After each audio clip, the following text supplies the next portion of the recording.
Bueno, hola a todos, mi nombre es Elisa Cabana, soy licenciada en matemáticas, máster y doctora en ingeniería matemática en la especialidad de estadística por la Universidad Carlos III de Madrid. Y bueno, en esta clase vamos a ver una introducción a las series temporales, ¿vale? Es decir, va a tener una duración un poquito larga, más larga de lo que suelen durar mis clases habituales, ¿vale? Pero quería hacer este vídeo a modo resumen de mis dos cursos de series temporales, el de series temporales univariantes y el de series temporales multivariantes.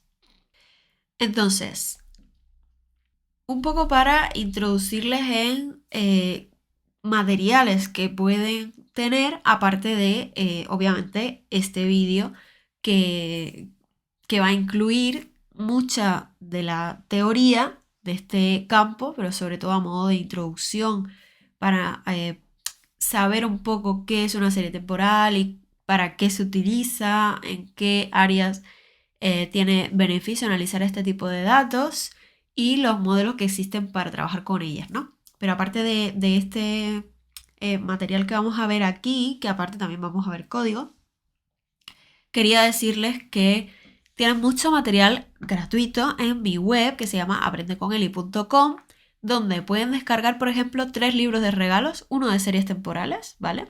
Otro de datos atípicos y otro de quiero ser un data scientist para aquellas personas que les interesa este camino, ¿no? De científico de datos, cómo lograrlo, qué es lo que tienen que saber y bueno, algunos detalles sobre esto. También en la misma web tengo un blog. En este blog suelo subir, dependiendo de lo que me preguntan los alumnos o lo que se me va ocurriendo a mí, suelo subir posts sobre algunas cosas, ¿no? Sobre, por ejemplo, yo qué sé, contrastes de hipótesis o cosas curiosas, ejemplos chulos de matemáticas, no sé, qué es el Big Data o qué es la ciencia de datos o la inteligencia artificial. Cuestiones así como un poco divulgativas, ¿no?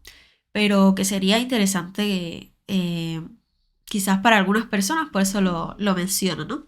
También, obviamente, tienen mi canal de YouTube donde pueden encontrar muchas cosas, ¿no? Porque yo voy subiendo vídeos gratuitos de mis cursos y como tengo tantos cursos, pues ahí pueden encontrar de todo. Desde cosas de estadística, paramétrica, desde no paramétrica, bayesiana, multivariante, los atípicos, las series temporales, códigos de R, códigos de Python, ejemplos de ciencia de datos, análisis de datos, cosas de descriptiva, ejercicios resueltos a mano o con código, yo qué sé, muchísimas cosas que dependiendo de lo que anden buscando, pues seguramente les sirva para algo, ¿no? Y luego también me pueden seguir en mis redes sociales, obviamente tengo el Instagram de Aprende con Eli, ahí pues no es un material muy divulgativo, sino simplemente informativo, ¿no? Yo suelo informar por ahí de cuando saco cursos nuevos, etcétera, ¿no? También me pueden encontrar en LinkedIn, para tenerme de contacto y ver, pues yo qué sé, yo suelo compartir noticias que me parezcan curiosas o, por ejemplo, posiciones abiertas en ciencia de datos de las cosas que me voy enterando, ¿no? Porque al final es una red social para eso. Y luego aquí les puse el Twitter. ¿Por qué? Porque en el Twitter sí que voy compartiendo más contenido de... O sea, en el Twitter me parece que hay muchísimo contenido de todo tipo y ahí sí que me entero de más cosas y las comparto cuando me parecen interesantes. Entonces aquí está mi Twitter, Elisa Cabano. Y también tengo un blog en Medium que lo tenía abierto desde hace tiempo, pero ya no había publicado más y ahora he empezado a publicar un poquito más. No lo tengo puesto aquí, pero vamos, me pueden encontrar por mi nombre, Elisa Cabano. La web es Medium. ¿Qué pasa? Que también, como no es gratuito al 100%, porque Medium es una web donde pueden encontrar cosas súper interesantes porque son como posts donde no solo te describen ciertos, por ejemplo, ciertos datos, el código y no sé qué, sino que muchas veces te ponen el enlace a los datos y el enlace al código, o sea que lo puedes revisar porque es muy bueno, ¿vale? Para esta área a mí me parece un material muy útil. Lo que pasa con Medium es que creo que te deja 3 visualizaciones gratis al mes o algo así, ¿no? No te deja ver todo el contenido gratis. Para ver todo el contenido tienes que registrarte y pagar una mensualidad o una suscripción. Es muy poquito, no me acuerdo ahora cuánto es, pero hay que pagar, ¿no? Entonces, por eso no lo he incluido aquí en materiales, porque aquí pues es todo completamente gratuito al 100%, ¿vale? Incluidos los libros. Entonces, no lo he puesto aquí, pero bueno, como tienen algunas vistas gratuitas todos los meses, pues lo pueden ir a buscar. No solo para verme a mí, sino que es que hay muchísimo, muchísimo contenido interesante en Medium, ¿vale? Así que eso, lo pueden ir a buscar si les interesa. Y bueno, a lo que vamos. Como les decía antes, pues esto es un poco para introducir a esta área, ¿no? Las series temporales. Pero, ¿qué es una serie de tiempo? Vamos a empezar por definir este tipo de datos. Y es muy sencillo porque su propio nombre nos dice lo que es, ¿no? Una serie de tiempo va a ser una secuencia de información como cualquier otro tipo de datos, pero lo importante aquí es la palabra secuencia, porque aquí el tiempo va a ser importante. Va a poner en correspondencia cada valor a un periodo de tiempo, ¿vale? Y aquí les voy a poner algunos ejemplos del área, por ejemplo, de finanzas o en meteorología o incluso datos sobre nosotros mismos, sobre las personas, ¿no? Por ejemplo, en finanzas, las series financieras típicas, ¿vale? El ejemplo típico de toda la vida son pues estas cosas de las inversiones donde se estudia el historial de precio de, no sé, un índice del mercado financiero o una acción o todo esto, ¿para qué? Para poder invertir, ¿vale? Porque estos precios, aquí están puestos los valores, que son los precios, en el eje vertical y en el eje horizontal pueden ver los tiempos. Entonces, pues claro, a cada valor le corresponde un tiempo. Bien, fíjense que aquí vienen los años, pero obviamente esto está por día o por mes o por algo, porque aquí entre los años 85 y 88 pues hay más momentos temporales, ¿no? Y aquí vemos que van creciendo esos precios, luego decrecen y así van creciendo, decreciendo, creciendo y así, ¿no? Teniendo un cierto comportamiento que es el que a nosotros nos va a interesar. Bien, es lo que nosotros queremos estudiar. Entonces son datos que obviamente dependen del tiempo. También está el típico caso de las series meteorológicas. Nosotros todos los días, por la mañana, por lo menos yo, lo hago, ¿vale? Yo miro el tiempo, ¿no? El tiempo que va a ser durante el día de hoy o durante los próximos días, ¿no? Por ejemplo, si hoy fuese martes, pues yo digo, mira, hoy la temperatura máxima es esta es la mínima, ¿no? Y buscamos en las típicas aplicaciones o en Google qué tiempo va a ser durante toda la semana o el fin de semana, ¿no? ¿Qué pasa? Que, por ejemplo, si yo selecciono el día martes, ¿qué me dice? Pues aquí puedo ver las precipitaciones, por ejemplo, ¿no? Para cada hora el día de hoy. Entonces, esto es una serie temporal. Aquí me viene en porcentaje un valor y a cada valor le corresponde un tiempo. Esto quiere decir que para este momento, que será por la noche del día de hoy, va a haber un 14% de probabilidad de lluvia. Bien, por ejemplo, si quisiéramos mirar la temperatura, pues también es una serie temporal, porque cada valor de temperatura de grados Celsius le corresponde un tiempo, ¿vale? Una hora del día en concreto. Por ejemplo, aquí a las 5 de la tarde van a haber 21 grados, ¿no? Pues entonces, esto también sería un ejemplo de serie temporal, las series meteorológicas.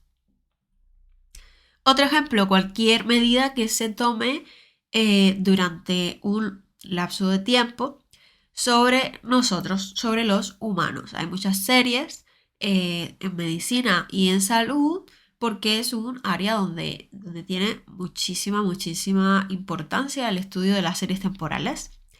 Por ejemplo, aquí vemos los casos de la epidemia de COVID, cómo aumenta o disminuye o varía, ¿no? Al final, los números de casos diarios para el caso de Estados Unidos, ¿vale?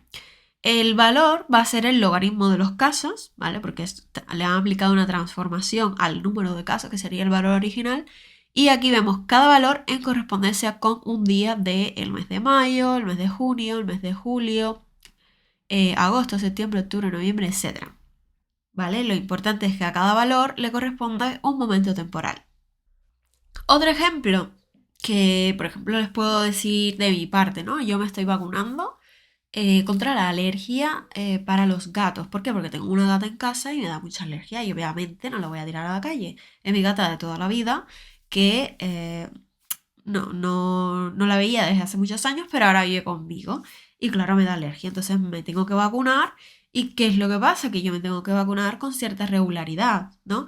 Entonces, a mí no me lo hacen, pero imagínense que me estuviesen haciendo un estudio eh, súper detallado de cómo me está mejorando esta vacuna que me la tengo que poner durante 4 años. Entonces, a mí, como me la tengo que poner mensualmente, imagínense que cada mes me hicieran, pues, no sé, los análisis de sangre donde detectaron mi alergia y entonces se quedaría reportado para mí, ¿vale? Que soy una paciente de esa alergóloga, pues se quedaría reportado para cada mes un valor de, pues no sé, la característica que ellos midan en mi sangre para detectar si soy alérgica o no a los gatos, ¿no? No sé, esa medida yo no sé cómo se llama, pero sé que existe porque a mí me dijeron que de un 0,35 yo tenía 84, entonces era muy, muy, muy, muy alérgica a los gatos.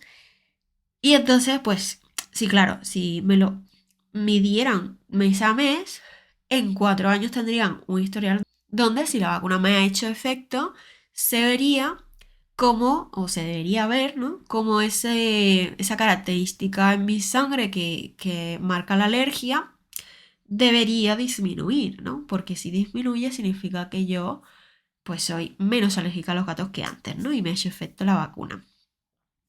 Esto es un ejemplo que a mí se me ha ocurrido ponerles, pero vamos, aquí en medicina y en salud hay muchísimos ejemplos, o sea, se estudia muchísimo en el cáncer, los tratamientos personalizados, cómo afecta a la salud mental determinados tipos de cosas. Se estudian datos, por ejemplo, de los móviles, de las pulseras de actividad. Todo eso depende del tiempo, porque se hace un registro temporal de algún dato, ¿entiendes? Entonces, pues todo eso son ejemplos, ¿no? de la vida cotidiana, porque nosotros no lo vemos, pero hay muchísima gente analizando este tipo de datos para nosotros aportarnos al final unos beneficios, ¿no? Entonces, claro, cuando hablamos de tiempo tenemos que ver eh, ese valor en qué momento temporal se estaba midiendo, ¿no? Por ejemplo, yo les hablé antes de la vacuna y les dije que a mí la vacuna me la ponen mensualmente, ¿no? Entonces esos análisis de sangre, me lo invento, podrían hacérmelo también mensualmente. Es decir, que los datos no tienen por qué ser diarios, pueden ser medidos cada minuto, cada día, cada mes, cada año, en fin, el lapso de tiempo puede variar, no tiene que ser un lapso de tiempo determinado único, sino que los valores se pueden registrar durante diferentes momentos, pero una misma serie temporal sí que debería tener datos. Si por ejemplo yo tengo datos diarios, pues no debería tener datos para, yo qué sé, todos los días del mes de marzo y de repente tener un solo dato representativo de abril, un solo dato representativo de mayo. No, yo debería tener datos recogidos eh, para todo el lapso de tiempo en el mismo tipo de momento temporal, ¿no? Para todos los valores yo le tengo que asignar un mismo tipo de momento temporal. Si son días, pues todos tienen que estar medidos en días. Si son segundos, todos en segundos. Si son años, todos en años, ¿vale? Yo no puedo tener mezcla de años y meses porque si no, las cosas no van a ser coherentes. Entonces, siempre, siempre, siempre voy a tener un inicio y un final, que es mi primer momento temporal y mi último momento temporal. Entre medias van a estar los periodos de tiempo, ¿vale? Que pueden ser días, pueden ser meses, pueden ser años, lo que sea, ¿no? Y estos periodos de tiempo tienen que ser iguales. Es decir, la frecuencia en la que yo voy recogiendo esos datos tiene que ser constante, ¿vale? Si son los días, yo tengo que tener datos para todos los días. Si yo no tengo datos para todos los días, entonces empiezan los problemas. Y esos problemas, por supuesto, pueden existir, sobre todo cuando estamos tratando de datos reales, van a existir con alta probabilidad, pero tiene su solución. Ahora, que tengan solución no significa que nosotros no lo tenemos que olvidar, no. Precisamente como son problemas, luego para los modelos que lo vamos a ver, pues nosotros lo primero que tenemos que buscar es la existencia de ese problema o no, ¿vale? Entonces, teniendo en cuenta esto, vamos a ver si nuestra frecuencia es constante, si tenemos todos los periodos de tiempo disponibles o qué hacemos, cómo lo resolvemos. Y ahora, ¿para qué es todo esto? ¿Para qué yo cogería una serie temporal, la estudiaría, o sea, con qué objetivo? Pues muy fácil. Y el ejemplo más clásico de esto es la meteorología. ¿Para qué a nosotros nos interesa estudiar la meteorología o el comportamiento del tiempo, de la temperatura, de la lluvia, etcétera, etcétera, etcétera, con una serie temporal? Para saber el futuro. Para yo poder mirar el tiempo y no solo ver el tiempo de hoy o de este momento, sino el de dentro de 3 horas, dentro de 7 horas, el del día de mañana, de pasado mañana, el del fin de semana o incluso el de la semana que viene. Bien, o sea, lo que nos interesa es esto que está aquí. Welcome to the future. Nosotros nos interesa estudiar los patrones de ese histórico de valores temporales que nosotros tenemos para detectar un patrón dentro de esa serie temporal que nos permita modelar el futuro, lo que va a ocurrir en el futuro. ¿Por qué? Porque nosotros estamos haciendo una suposición que es la suposición más importante que tiene el estudio de las series temporales, que es que nosotros asumimos que el patrón que hemos descubierto en el pasado va a persistir en el futuro, ¿vale? Bajo esa suposición nosotros podemos crear un modelo que sea entrenado con los datos del pasado hasta el día de hoy, ¿vale? Hasta el presente, y poder trasladar ese comportamiento o ese patrón hacia el futuro y poder predecir qué es lo que va a pasar. ¿Bien? Otro ejemplo son los negocios. Para poder invertir, ¿qué yo necesito saber? Si esa acción, ¿vale? O ese índice del mercado financiero donde yo voy a invertir va a subir de precio o va a bajar de precio, porque si va a bajar de precio a mí no me interesa invertir en este momento, ¿no? Me interesa invertir a lo mejor cuando esté más bajo para que luego suba. Entonces, para hacer estrategias de inversión se utiliza mucho también el análisis de series temporales. Y por supuesto que también en salud, por ejemplo, mi caso, si a mí me estudiaran lo de la vacuna de la alergia y pues durante los 2 primeros años, ¿no? Serían capaces de predecir si durante los 2 próximos años eso va a seguir de la misma manera, se va a seguir disminuyendo o no. Y por supuesto miles de cosas más, ¿no? Para predecir incidencias de enfermedades, por ejemplo, enfermedades contagiosas como el COVID, cómo va a evolucionar la epidemia, o incidencias de enfermedades pues muy complicadas como el cáncer, para tratamientos personalizados, para ver si ese tratamiento va a ser efectivo a largo plazo o no.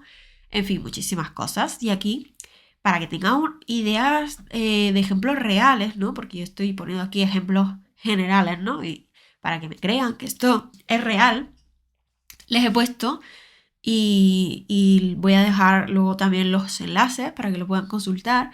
Pues estos son ejemplos de artículos, ¿no? Artículos científicos publicados en revistas científicas que tratan, o sea, que explican, ¿no? Cómo el análisis de series temporales puede llevar a resultados concretos. Por ejemplo, esto es en el área de salud, ¿no? Una metodología de serie de tiempo para el área de salud, caso práctico. Aquí cogen el número de consultas externas, que está aquí en esta gráfica, para cada mes, entre las fechas de abril del 2001 hasta septiembre del 2005. Bien, entonces aquí se puede ver el comportamiento de esa serie temporal, como antes pues, estaba bastante más alta que después, ¿no?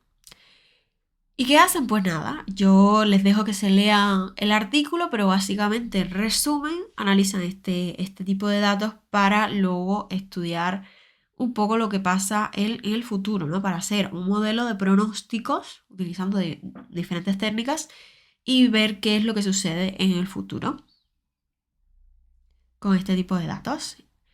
Luego también está este artículo que se llama Eficacia del análisis de series temporales para la planificación sanitaria del cáncer en España. Es decir, que aquí lo que evalúan es un modelo que está entrenado con datos de mortalidad de cáncer en España durante el año 2000, ¿vale? Y lo que evalúan es la eficacia del modelo para predecir también datos del futuro, para predecir la mortalidad ¿vale? En base a los datos que aparecieron en el año 1999, es decir, en el año anterior, ¿vale? Y lo que quieren es predecir lo que pasa el año siguiente. ¿Bien? Aquí tenemos otro ejemplo. Estos son datos de la incidencia de 7 tipos diferentes de cánceres para varios países. Aquí están los países, aquí están diferentes tipos de cáncer, ¿no? De páncreas, de pulmón, etc. Y aquí lo que hacen es también intentar predecir el futuro, ¿vale? Este artículo se llama Time Series Model Show Comparable Projection Performance with Joint Point Regression in Comparison Using Historical Cancer Data from la Organización Mundial de la Salud. O sea, han cogido datos de la Organización Mundial de la Salud, de la incidencia de cáncer, de 7 tipos de cáncer y diferentes países. Vale, entonces aquí el objetivo era comparar varios modelos para predecir la incidencia de estos tipos diferentes de cánceres y con ello querían crear una herramienta para entender la tendencia del patrón de desarrollo de una enfermedad. Esto podría ayudar a crear estrategias preventivas, no sé, intervenciones en base a lo que nosotros predecimos de lo que va a suceder, ¿no? Entonces una estrategia preventiva trataría de prevenir eso, ¿no? Luego tenemos este ejemplo, ¿no? Que son datos de Rumanía entre el 2008 y el 2018 sobre la incidencia de las 10 enfermedades más mortales según la Organización Mundial de la Salud. Por ejemplo, estaban incluidas las cardiopatías isquémicas, el Alzheimer, el cáncer de pulmón, la diabetes, la tuberculosis. Bien, y entonces por supuesto aquí también tenemos series temporales y ellos lo que hacen es intentar encontrar un modelo de Machine Learning para predecir datos del futuro. También le pueden echar un ojo. Y por supuesto hay muchísimos más, pero bueno, en resumen, un poco, porque esto es una introducción, ¿no? No queremos extendernos mucho, para que tengan un poco el resumen, la idea sería la siguiente. Para que sea una serie temporal tenemos que tener los valores en correspondencia a ciertos periodos de tiempo, ¿no? Ciertos momentos temporales que corresponden a un periodo de tiempo.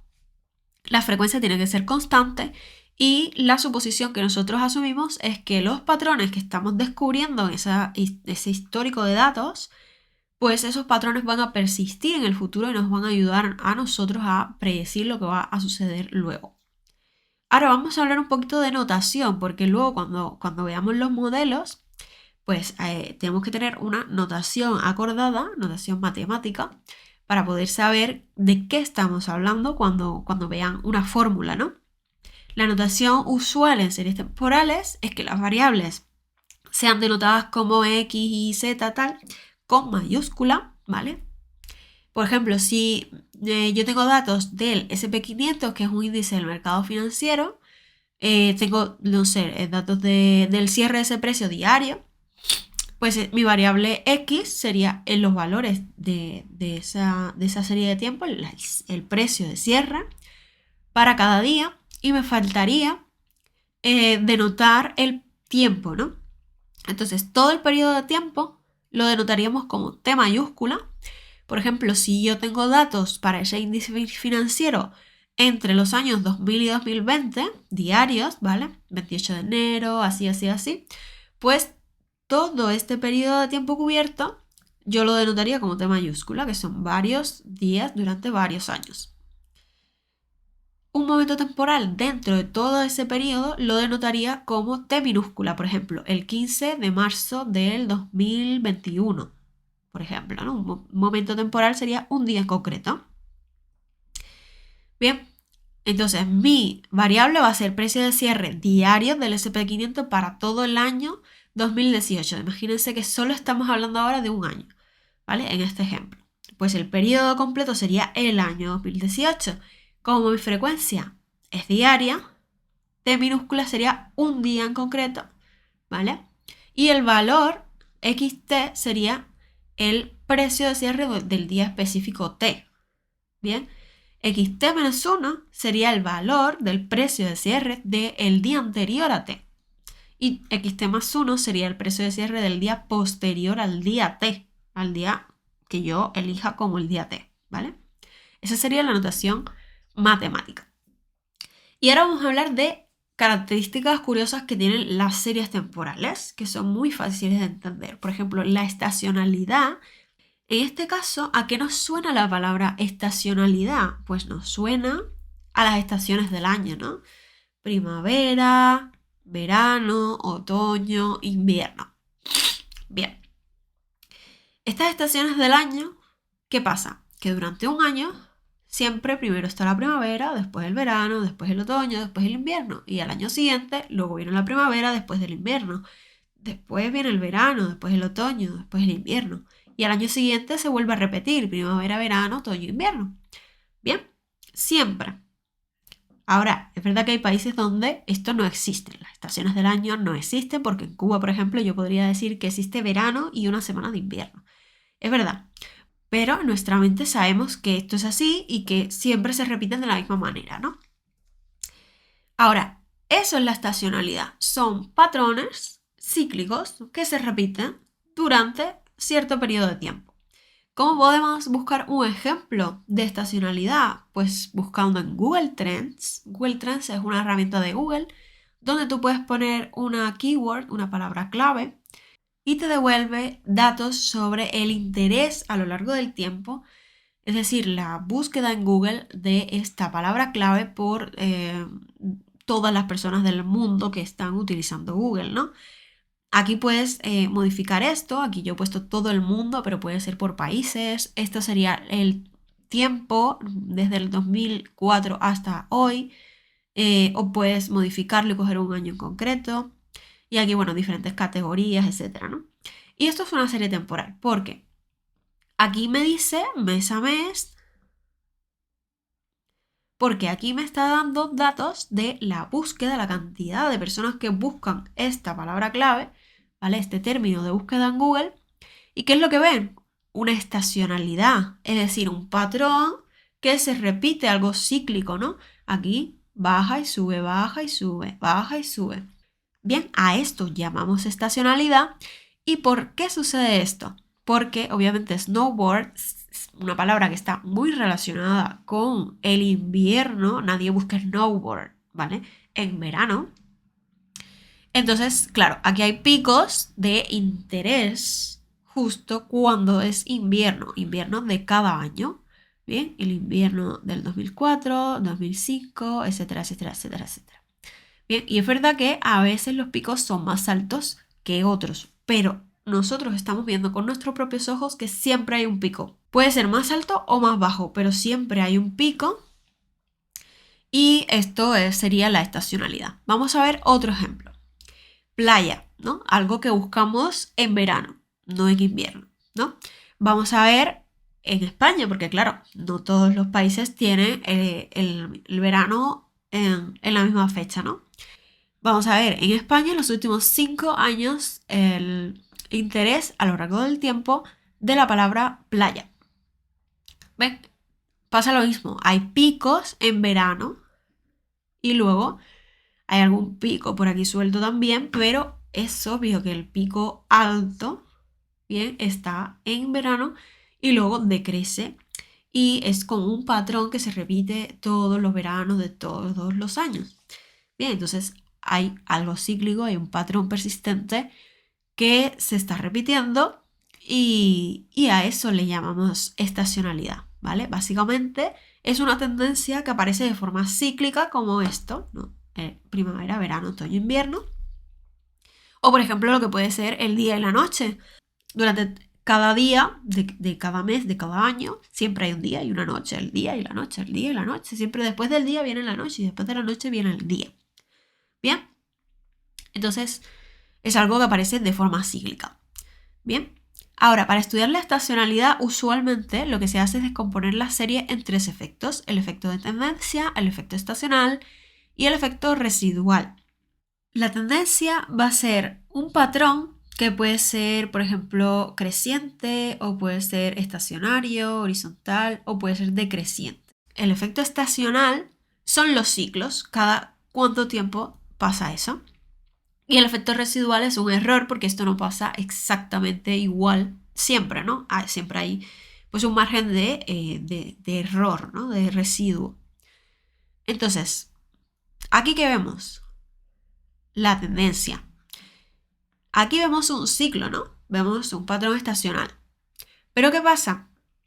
Que hay una tendencia, porque aquí esto es cíclico, porque sube, baja, pero aquí hay una tendencia hacia arriba, o sea, la serie temporal, los valores que yo estoy midiendo aquí, ¿no? Por ejemplo, los términos de búsqueda, ¿no? Están aumentando a lo largo del tiempo, porque aquí en el eje horizontal iría el tiempo.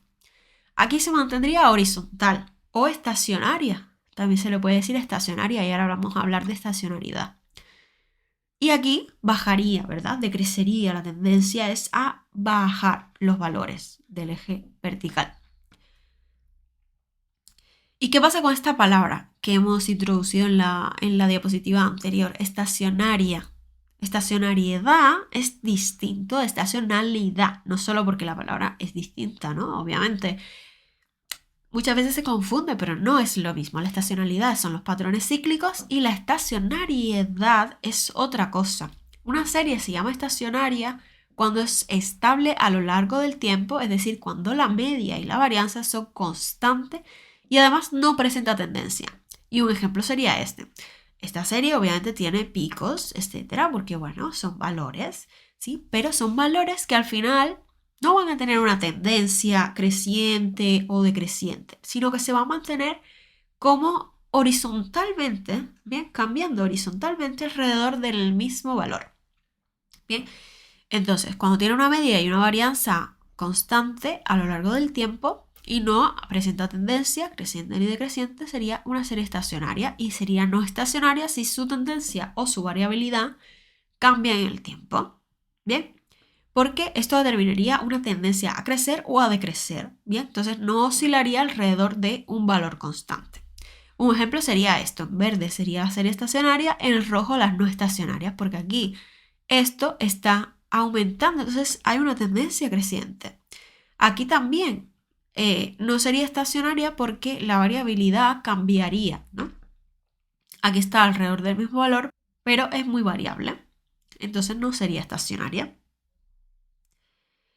Y ahora, visualmente es como complicado, ¿no? Ver si una serie es estacionaria o no. Por eso existen pruebas concretas, numéricas, que me ayudan a determinar si existe estacionariedad o no, ¿vale? Si nosotros queremos determinar si una serie de tiempo es estacionaria o no estacionaria, podemos empezar viendo su imagen, ¿no? Un gráfico de la serie, pero la prueba real que nos dice si es o no estacionaria es la prueba de Dickey-Fuller, que es un contraste de hipótesis. Los contrastes de hipótesis es donde yo contrasto la hipótesis nula contra una alternativa, ¿no? En este caso, la prueba consistiría en poner en la hipótesis nula que la serie no es estacionaria y la hipótesis alternativa sería que la serie sí es estacionaria. Entonces, las pruebas del contraste de hipótesis usualmente me devuelven un p-valor, como es el caso. Si el p-valor, que es el resultado de esta prueba, es menor que un nivel de significación alfa, ¿vale? Se llama alfa a esta letra de aquí. Usualmente el alfa es el 0.05, que corresponde al 5%, ¿vale? Esto es del área de contraste de hipótesis. Siempre tenemos un nivel de confianza, por defecto es el 95%, y lo que le queda a ese 95% para llegar al 100% es el nivel de significación. Como es un 5%, si esto es 95%, esto es 5%.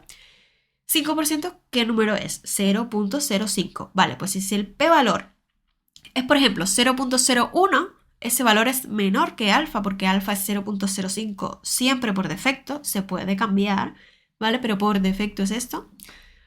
Entonces, si ese resultado es así, lo que vamos a hacer es rechazar la hipótesis nula, por lo tanto, si rechazamos que la serie no es estacionaria, ¿cuál es la conclusión? Que sí es estacionaria, porque estamos rechazando esto y aceptando la hipótesis alternativa. Si el p-valor es mayor o igual que alfa, entonces no rechazamos la hipótesis nula y podemos decir que no hay evidencia suficiente para desmentir que la serie no es estacionaria, entonces concluiríamos que no hay estacionariedad. Bien, es decir, que según el p-valor de la prueba, ¿vale? Que es muy sencilla porque ya está tanto en R como en Python o en cualquier lenguaje de programación que nosotros vayamos a utilizar, pues si el p-valor es menor que el alfa, que usualmente es 0.05, rechazamos la hipótesis nula y si no, pues no la rechazamos. Bien. Ahora vamos a ver algunas peculiaridades o cositas que nos podemos encontrar cuando hablamos de series temporales. Sabemos, como vimos anteriormente, que vamos a tener un inicio y un final. Bien, y vamos a tener datos y un periodo de tiempo que tienen que ser iguales. Pero, ¿qué va a pasar? Que, por ejemplo, puede ser que me falte un dato. Bien, que yo tenga, por ejemplo, datos del mes de marzo, diarios, ¿vale? Y que tenga para el día 1 de marzo, para el 2 de marzo y para el 3 de marzo no tengo datos, sino para el 4, el 5, etc. ¿Qué pasa con este día faltante? Pues que hay que ajustar esta serie temporal, hay que modificarla para poder hallar ese valor, que hay varios métodos para rellenar valores faltantes, esto se llama valores faltantes, missing values, ¿vale? Se puede interpolar, se puede rellenar con el valor más cercano, que sería pues este o este, o la media entre los dos. En fin, hay muchas posibilidades. Una posibilidad sería esa, rellenarlo, ¿vale? Pero no podemos trabajar con datos faltantes. Entonces es una cosa que tenemos que buscar desde el principio, ¿no? Porque la frecuencia pues tiene que ser constante. Ahora, otra opción para arreglar esto, o incluso puede ser que ni siquiera teniendo ese problema, simplemente nos interese ajustar la frecuencia. Imagínense que tenemos frecuencia diaria, pues ajustar la frecuencia o cambiarla significa, por ejemplo, ir de frecuencia diaria a frecuencia mensual. Es decir, si yo tengo datos durante un año entero, ¿vale? Vamos a incluir varios meses durante un año entero, datos diarios para marzo, abril, etcétera, etcétera, todos los meses, yo puedo ajustar esta serie, agrupar todos mis datos diarios, ¿vale? Los agrupo y me quedo con un dato representativo mensual, que puede ser la media, puede ser la suma de todos los valores diarios, y me quedo con ese dato para cada mes durante ese año. Bien, esto ajustar la frecuencia resolvería muchos problemas, por ejemplo, el problema de valores faltantes. O también podría interesarme porque tengo demasiados datos y no me interesa tanto los pronósticos diarios, sino un poco los pronósticos mensuales. Depende de lo que a nosotros nos interesa o lo que nos estén pidiendo, lo que nosotros necesitemos, ¿no? Pero bueno, son peculiaridades de cositas que luego en la práctica las vamos a ver. Bien. Y luego también otra peculiaridad es que cuando estamos hablando de herramientas de aprendizaje automático, ¿no? De Machine Learning, nosotros hablamos de un modelo, tenemos que entrenar ese modelo, ¿no? Y usualmente lo que nos interesa a la hora de comparar modelos es coger un conjunto de entrenamiento y un conjunto de prueba o de validación. ¿Qué pasa? Que con datos de otro tipo, que no sean series temporales, lo que se hace usualmente es escoger su conjunto de datos de entrenamiento de manera aleatoria, ¿vale? Y el resto de datos, pues será su conjunto de prueba o de validación. Entonces yo usualmente lo que haría sería dame un 80% de datos, escógelos de manera aleatoria y ese es mi conjunto de entrenamiento, ¿bien? Pero ¿qué pasa? Que eso no se puede o no se debe hacer con series temporales, porque tenemos un orden en series temporales que importa, ¿bien? Porque yo no puedo coger datos aleatorios, no, porque la frecuencia ya no sería constante, en fin, muchísimos problemas, y luego el patrón también se perdería, ¿no? Ese patrón que queremos estudiar para ver si persiste en el futuro. Entonces, ¿qué es lo que se hace? Que hay que respetar el orden, simplemente el orden temporal, y una solución sería coger lo mismo, un 80% para entrenamiento y un 20% de prueba, o 70-30, no sé, lo que quieran, pero respetando el momento temporal. Entonces podríamos hacer un corte aquí y decir, mira, todo esto va a ser mi conjunto de entrenamiento, lo voy a hacer un modelo entrenado con estos datos, voy a predecir qué pasa aquí en estas fechas, que serían el futuro, entre comillas, solo que yo sé lo que ha pasado porque es simplemente un conjunto de pruebas o para validar el modelo. Y voy a comparar luego la predicción que me hace mi modelo en ese futuro, entre comillas, con los datos que yo conozco, que he simplemente seleccionado como conjunto de prueba, los comparo y ya está. ¿Vale? Lo que se hace siempre en Machine Learning, en aprendizaje automático, con esta separación de datos en entrenamiento y prueba. Entonces, simplemente la diferencia es esto, que no se va a seleccionar de manera aleatoria, sino cortando en un determinado momento, ¿no? Y para acá sería entrenamiento y para acá sería prueba o validación. Otra cosa curiosa, que muchas veces cuando analizamos datos buscamos su distribución, ¿no? Para saber si es una distribución normal, con ciertas propiedades deseables, etcétera, etcétera. ¿Qué pasa en el caso de las series temporales? Que nuestros datos no van a seguir una distribución conocida, por lo tanto nos vamos a olvidar de eso.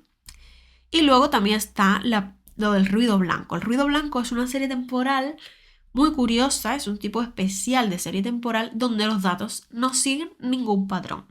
¿Vale? Es decir, por ejemplo, cuando nosotros vemos en la tele que no está sintonizado los canales, no nos sale esto, ¿no? Por lo menos antes salía esto. O sea, esto es ruido blanco. ¿Y cómo saber si una serie de ruido blanco? Porque tengan media constante, varianza constante y no hayan autocorrelaciones. Bien, ¿qué significa que no haya autocorrelaciones? Vamos a ver qué es la autocorrelación. Las series temporales van a seguir un orden cronológico, como ya hemos visto, pero también va a haber cierta relación, ¿no? Entre los valores pasados y los valores presentes. Eso es lo que nos va a definir un patrón.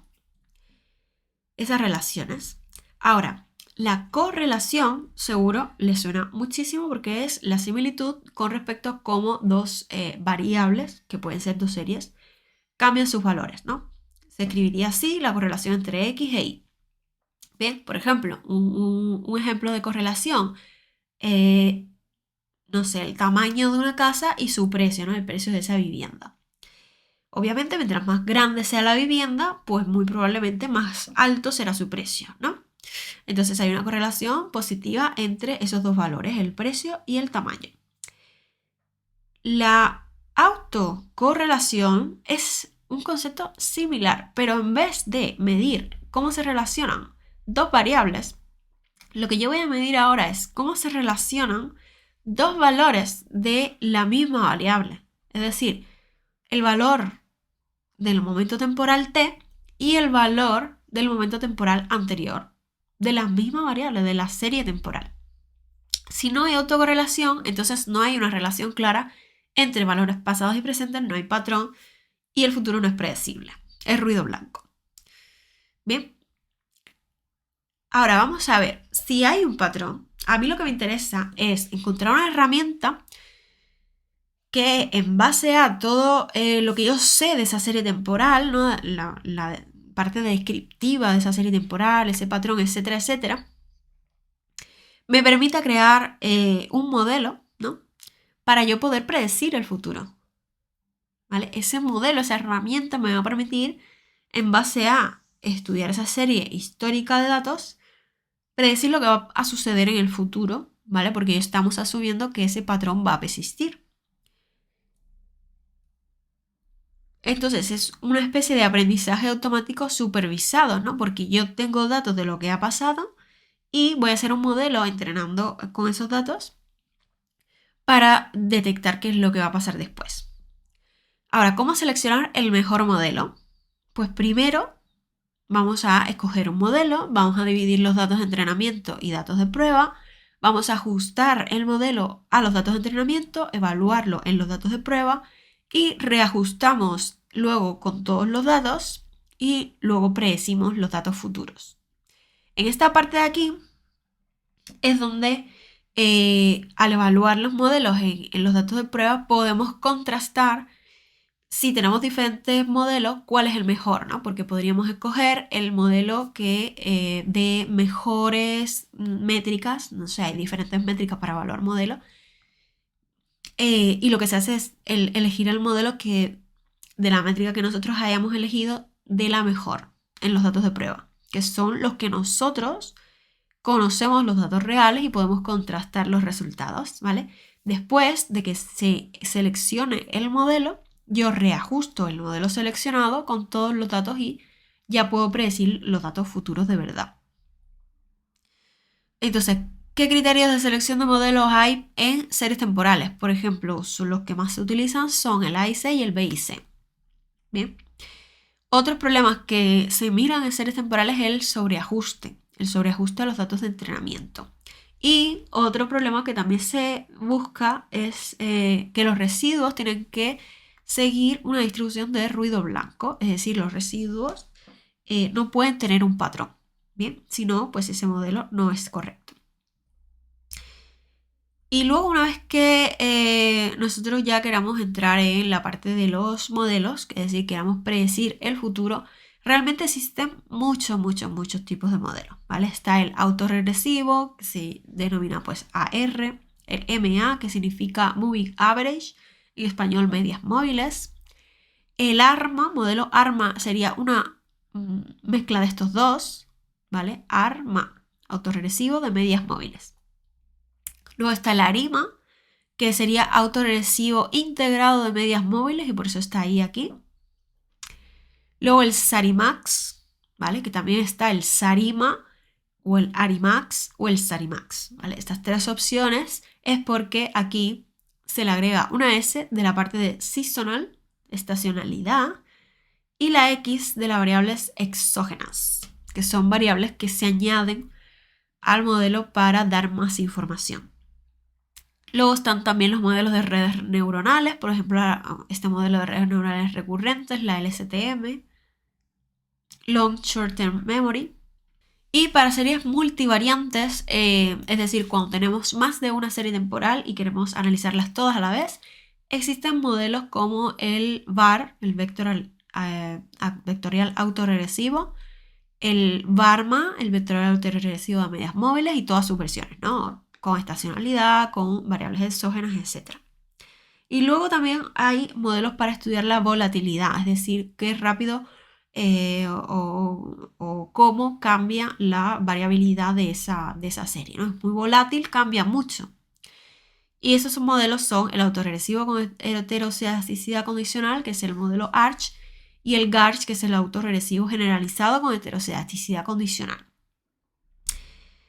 En mi curso de series temporales hablo de todos y cada uno de estos modelos, ¿vale? Estos serían para series univariantes, luego estos y sus otras versiones con estacionalidad y variables exógenas serían para las series multivariantes y el ARCH y GARCH para estudiar la volatilidad. Bien, aquí en esta clase de hoy vamos a ver algunos. Vamos a ver el autorregresivo, el de medias móviles, el ARIMA o vamos a hablar un poquito de esto también, pero no vamos a verlos todos, ¿vale? Porque esto sería una clase introductoria. Por ejemplo, el modelo autorregresivo, ¿bien? ¿En qué consiste? Pues va a consistir en que nosotros vamos a asumir que los valores anteriores se relacionan con los valores actuales. Por lo tanto,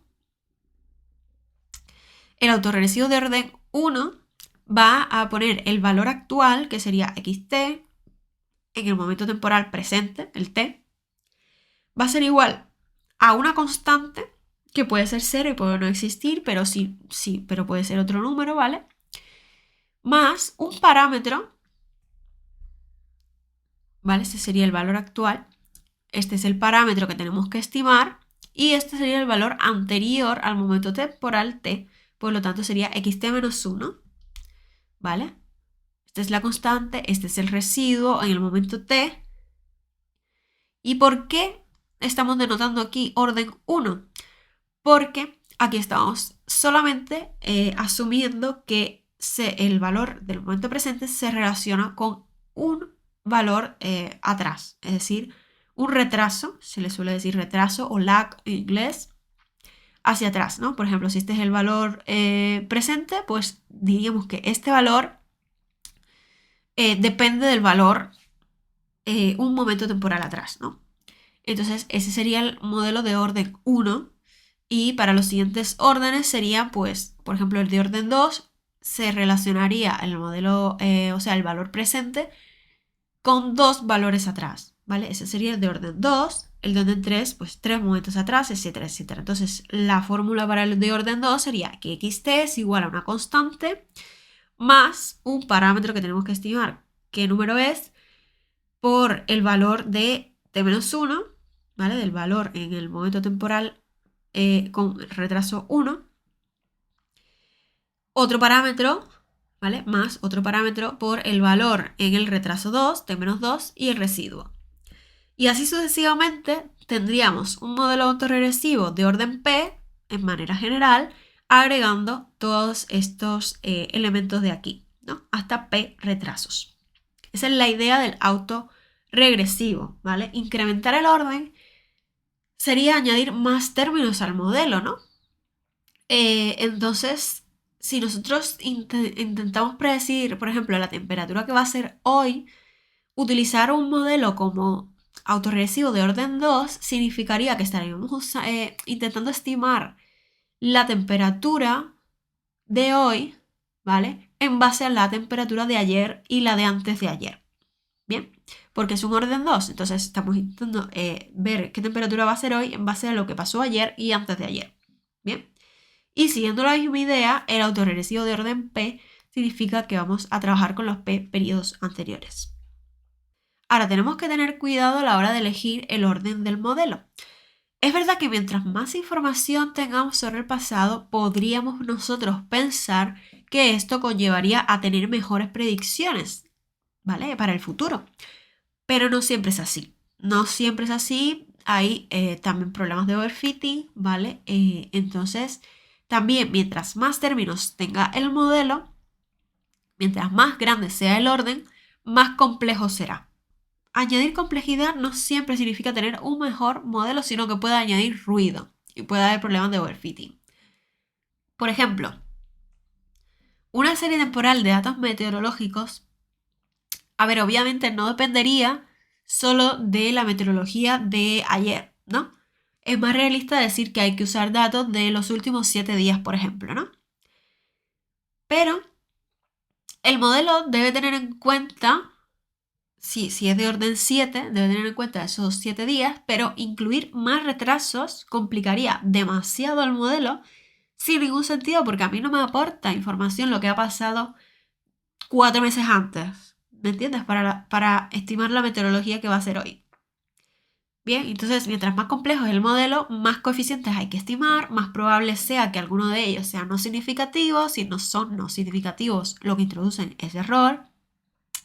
Entonces hay como un trade-off, ¿no? Un balance entre lo que es la complejidad y la capacidad predictiva de hacia el futuro, ¿no? De ese modelo. Así que hay que tener cuidado con la elección de los órdenes del modelo.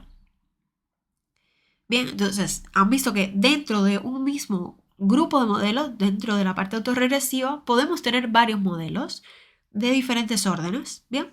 Y hay que elegir el que mejor se ajuste a nuestros datos y mejor funcione para predecir. Pero luego, no solo hay diferentes órdenes dentro de un tipo de modelo, sino que hay diferentes tipos de modelo. Por ejemplo, el modelo de medias móviles, bien, que predicen el valor actual de nuestra serie temporal en función de los residuos pasados. Bien, el autorregresivo me predecía el valor actual en función de los valores pasados y este me va a predecir el valor actual en función de los residuos pasados. Bien, entonces el de orden 1 consideraría el valor del residuo del periodo anterior y el modelo se expresaría de la siguiente manera. El valor del periodo actual es igual a una constante más un coeficiente que tenemos que estimar por el valor del residuo del periodo anterior, t-1, más esto que siempre está también, el valor del residuo en el periodo actual. ¿Bien? Entonces, en esto se diferencia el autorregresivo y el de medias móviles. Bien, y luego entonces, de orden Q, en general tendríamos que añadir esta cantidad de residuos pasados, ¿no? Ahora, el modelo ARMA tendrá dos órdenes, P y Q, porque va a ser la combinación del autorregresivo de medias móviles. Bien, tenemos dos órdenes, P es lo que sería el orden de la parte autorregresiva, Q sería el orden de la parte de medias móviles, por eso lo he puesto aquí en colores. Entonces un ARMA de orden simple, que sería un arma 1, 1, ¿vale? Sería esto de aquí, que sería añadir el valor pasado de mi serie temporal, ¿vale? De un retraso atrás, y el residuo de un retraso atrás. Bien. ¿Cómo sería el arma 2, 3, por ejemplo? Tendríamos que añadir 2 valores pasados y 3 residuos pasados. ¿Ven? En moradito, 2 valores pasados, y en azulito, 3 residuos pasados. Ese sería el arma 2, 3. ¿Y cómo sería el ARIMA? El modelo autorregresivo integrado de medias móviles, donde aquí tenemos una I. Para esta I vamos a tener un nuevo orden, ¿bien? Que sería esta D de aquí. Y simplemente lo que va a hacer esta parte es porque ¿se acuerdan que hablamos de la estacionariedad y de que había una prueba llamada Dickey-Fuller para verificar si la serie era estacionaria o no? Bueno, resulta que los modelos autorregresivo medias móviles no funcionan bien si la serie no es estacionaria. Bien. Y los ARMA también, ¿no? Si la serie no es estacionaria, no funciona bien. Entonces hay que hacer una transformación a la serie temporal, que puede no ser una única transformación, sino que haya que hacerla un número de veces, ¿vale? Puede ser que haya que transformar una serie que ya está transformada hasta que el test de la prueba de Dickey-Fuller me diga que esa serie es estacionaria, para yo poder utilizar esos modelos ARMA. Y el ARIMA lo que hace es que me transforma un número determinado de veces, y esta es la D, un número determinado de veces, para establecer la estacionariedad y luego aplicar un modelo ARMA. Bien, el modelo ARIMA transforma la serie original D veces, el número que tenga aquí, por ejemplo, si D es 3, pues la transformará 3 veces, bien, para obtener una serie estacionaria y que el modelo ARMA que yo le aplique con el orden P y el orden Q me funcione. Entonces, si la D es igual a 0, significa que yo no he tenido que transformar la serie porque quizás ya era estacionaria, bien, la serie original, y entonces el ARIMA con este orden, cualquier P, una D igual a 0 y cualquier Q, va a ser equivalente a un ARMA PQ. Bien. Y por ejemplo, ¿qué más podemos ver? El ARIMA 0, 0Q, como yo tengo la integración en 0 y la P en 0, significa que yo no voy a hacer nada, no voy a añadir ningún término de la parte autorregresiva, no voy a integrar, y entonces esto sería equivalente a un modelo de medias móviles con orden Q. Y lo mismo si aquí solo tengo la P y aquí tengo 0, 0, esto sería un autorregresivo de orden P. ¿Bien? Esas son cositas curiosas. Ahora también está el ARIMAX, ¿vale? Y el ARMAX también sin integración, donde se le agrega esta letra X porque agregamos variables exógenas. Bien, por ejemplo, información exógena, ¿qué significa? Nosotros vamos a llamar endógena a la serie que estamos estudiando y al exógena a cualquier variable o información, que puede ser una serie o pueden ser varias series, varias variables, bien, que usualmente se introducen para mejorar el modelo porque aportan información añadida, pero hay una desventaja. Tiene la desventaja de que para predecir datos del futuro con ese modelo, bien, hay que conocer los valores de esas variables exógenas. Bien, si no, pues tendríamos que estimarlos, pero hay que conocerlos de alguna manera, introducirlos en el modelo a la hora de estimar el futuro, y si no, pues no lo podríamos utilizar. Bien, cuando estas variables exógenas se relacionan con la endógena, con la serie que nosotros estamos estudiando, puede ser interesante o más apropiado usar modelos multivariantes, porque si nosotros tenemos muchas series y solo nos interesa una, puede ser que esas series adicionales, ¿vale? Se relacionan con la que yo estoy estudiando o no, y en dependencia de cómo se relacionen o cómo de interesante sea estudiarlas en conjunto, pues podríamos utilizar los modelos vectoriales que dijimos que eran para series multivariantes, que son el VAR y el BARMA, ¿vale? Porque esto sería para el modelo, o sea, la serie univariante. En el caso multivariante existen otros modelos. Ahora, por otro lado, también hablamos de la estacionalidad. La estacionalidad ocurre cuando ciertos patrones aparecen de manera periódica, ¿no? Algo que se repite, por ejemplo, cada año o cada mes o cada cierto tiempo. Entonces, en este caso, un modelo simple autoregresivo no describiría bien los datos si hay una cosa, un componente cíclico que pasa, por ejemplo, cada año, ¿no? ¿Por qué? Porque un modelo autoregresivo solo consideraría los valores del periodo anterior, ¿vale? Para estimar el periodo actual, ¿no? O un modelo de medias móviles por los residuos de los periodos anteriores, que si es un modelo de donde yo tengo datos mensuales durante 7 años, pues a lo mejor yo veo los meses anteriores, pero no estoy viendo esos meses en el año anterior. ¿Me entiendes lo que quiero decir? No estoy viendo qué pasó todos los años anteriores en ese caso, ¿no? No sabemos, no vamos a tener en cuenta ese patrón cíclico, ¿no? Entonces, para añadir ese componente estacional existen los modelos SARI y MAX. Si vamos a incluir variables exógenas, incluiríamos la X. Si no, pues sería SARIMA sin la X. Y aquí tendríamos entonces diferentes órdenes. Estos que están en negro corresponderían a lo que vimos anteriormente, la P de la parte autoregresiva, la D de la integrada, la Q de medias móviles. Y al componente estacional hay que agregarle estos 4 órdenes, que sería la P de autoregresiva, la D de integrada y la Q de medias móviles, pero para periodos de cierto periodo de hace un año, por ejemplo, ¿no? Si aquí ponemos este nuevo parámetro S, lo definimos en 7 y nuestros datos son diarios y lo que veríamos sería si el ciclo se repite cada semana, ¿no? Porque así yo veo semana a semana lo que pasó las semanas atrás. Bien, no solo los días anteriores al día presente, sino esos mismos días o días diferentes, pero una semana atrás o 2 semanas atrás, ¿no? Lo que pongamos aquí. Si nuestros datos son mensuales y observamos una repetición anual, un buen orden, por ejemplo, sería 12, ¿no? Para ver qué pasó hace un año en ese momento. Bien, y aquí se incluyen estos órdenes porque al mirar atrás, en ese un año atrás o 2 o lo que sea, podemos mirar diferentes momentos. No tenemos que estar mirando el mismo orden que hemos puesto aquí. ¿Bien? Pero bueno, cuando hay un componente estacional es interesante utilizar estos modelos. También hay un modelo que viene programado tanto en R como en Python, como en muchos software que se utilizan para estudiar series temporales, que es el autoarima. El autoarima es un método automático para estimar el mejor modelo que se ajusta a una serie temporal, es decir, nosotros le pasamos a esa función autoarima, le pasamos los datos de la serie temporal, ¿vale? Por defecto tiene unos parámetros fijados, ¿no?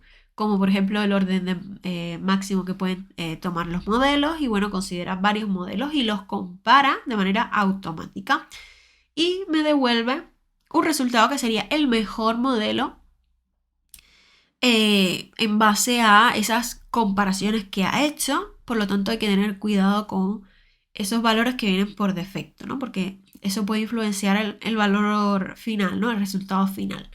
¿Cuáles son los pros y los contras? Bueno, pros, ahorra tiempo, obviamente, pero tiene varios contras. Hay que tener cuidado y tener cierta experiencia en el tema para ver lo de los parámetros prefijados, ¿vale?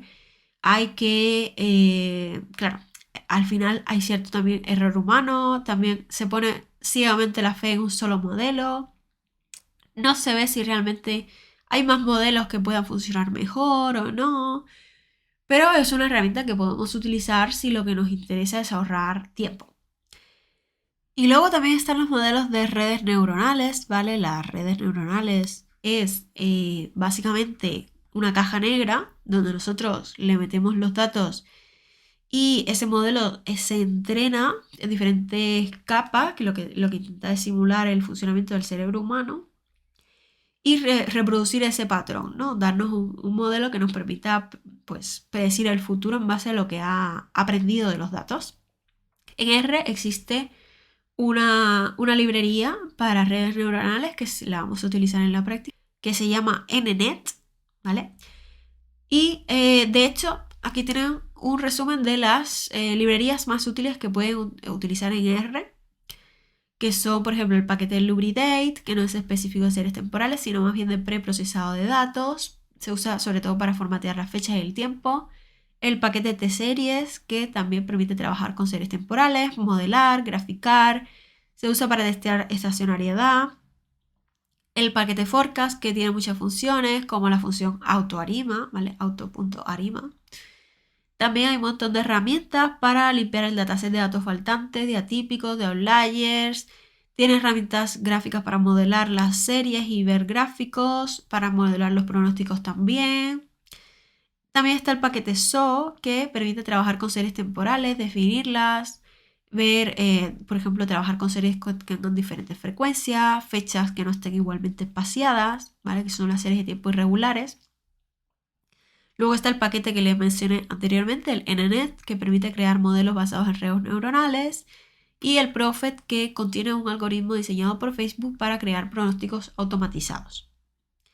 Y ahora lo que vamos a hacer es, vamos a abrir el R y vamos un poco a ver la práctica, ¿vale? Vamos a importar unos datos y vamos a ver un poco la forma práctica de implementar en R todo lo que hemos visto hasta ahora en esta especie de clase de teoría resumida sobre el análisis de las series temporales. Bien, lo vamos a ver en R, pero tengo que mencionar que mis cursos, ambos, el de avanzado de series temporales, que sería para univariante, y el de series temporales multivariantes, lo tenemos tanto en R como en Python.